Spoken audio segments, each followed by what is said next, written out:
Today's review is another double IPA. Yes, it's another one of the beers from the beer subscription box I got. And this is a brewery that I've not had before. This is Disruption Brewery, also in collaboration with Copper Beach. This is Confetti Cannon. But what's it going to be like? Keep watching to find out.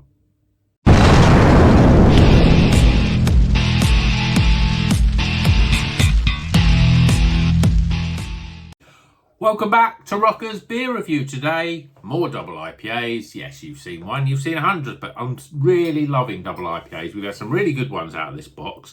We've had some ones that are average. Just the recent ones weren't quite as good as the first ones we had. But this one, I don't say I'm quite excited about, but it's a completely new brewery for me. Disruption Brewing.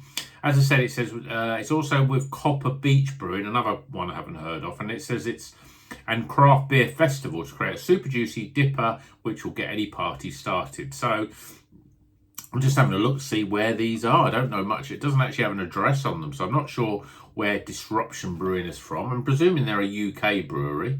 It all looks very UK like. Hops wise, we've got Nelson Sauvin, Citra and Galaxy. So let's crack it open, get it in the glass and see if it's any good.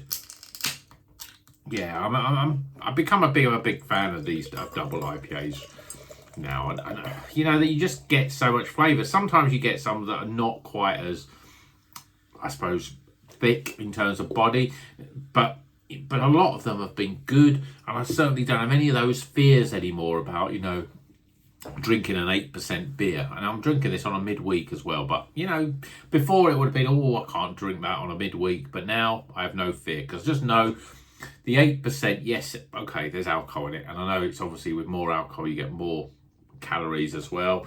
So it's not as necessarily healthy for you, but you get more flavour. So, you know, swings and roundabouts. Anyway, beer in a glass. Ooh, a bit disappointing with the look of it. Well, colour-wise, looks pretty good. I'll just say, oh, that's just something on the edge of the outside of the glass. But we've literally got no head at all. That's literally non-existent.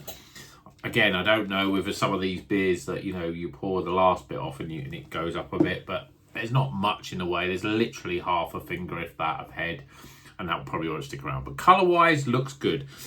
Bright orange, yeah, very hazy. Yeah, looks the part. See what the aroma's like. Oh, okay. Lots of sort of tropical and stone fruits. The smells like it's very more lead on the Galaxy. Not picking up much in the way of the Nelson Sauvin, really. Yeah, there's a sort of real juiciness about it as well. I'm getting orange and passion fruit coming through. So, and not necessarily the aromas I was getting, but it smells good, smells fruity, smells inviting. So let's tuck in. Cheers, everyone.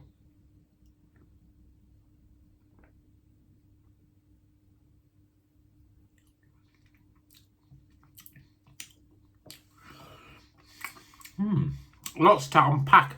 Flavour-wise, yeah, it's a bit like the aroma, really. Passion fruit, peach, mango, papaya. Did I say orange? Orange as well, definitely coming through. Body-wise, it's a little bit thin.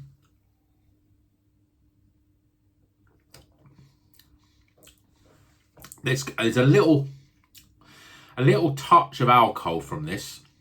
You know, so I knew what I should have said at the beginning was like, oh yeah, I'm not worried about 8%. You know, most of them hide the alcohol quite well. But I'm getting a little bit of the alcohol, and it's definitely alcohol burn, not hot burn.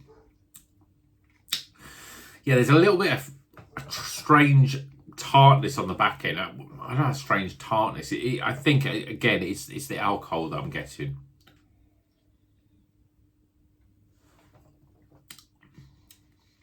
Yeah, it's putting a bit of a downer on the beer, to be honest. It's not, again, it's lifeless in the glass. It's quite light, a little oily, which, you know, you can expect that a little bit, but it just doesn't sit nicely in the mouth. That sounds a bit rude, but it doesn't, you know.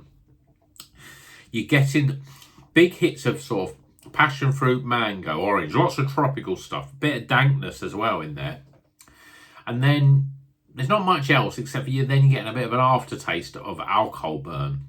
And that sits in the, sits in the mouth in terms of the flavour. And it's like, it's not an appealing flavour that you've got sat there. And so you don't really want to, it doesn't make you want to drink more of it, really.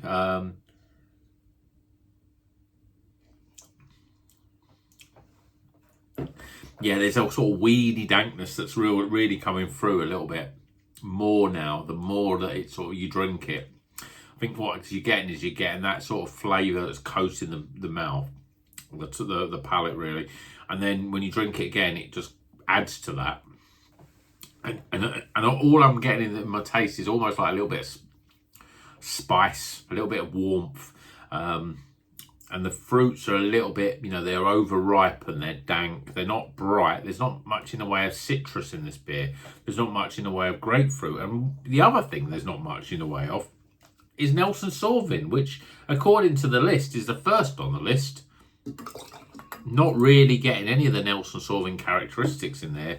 Gooseberry, grape. Not getting the sort of orchard fruit sort of stuff. I'm not getting savoury. I'm not getting grapefruit, lemons, limes. Again, that's all Nelson Sauvin.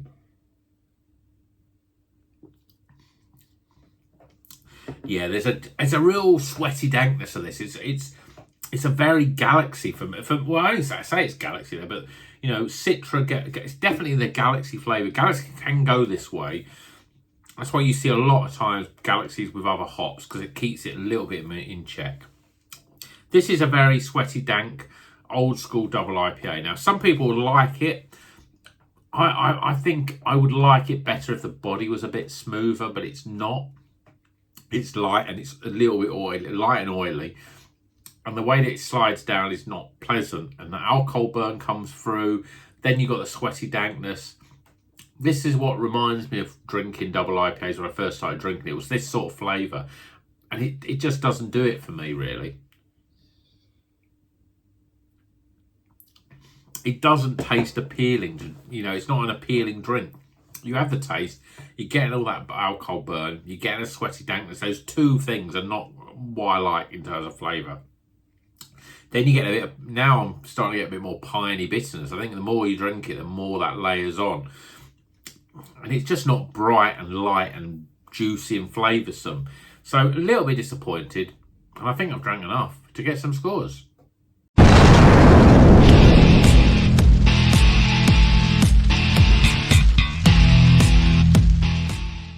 Okay, the scores are in for Death. Actually, I call it Confetti, but it's Death by Confetti Canyon.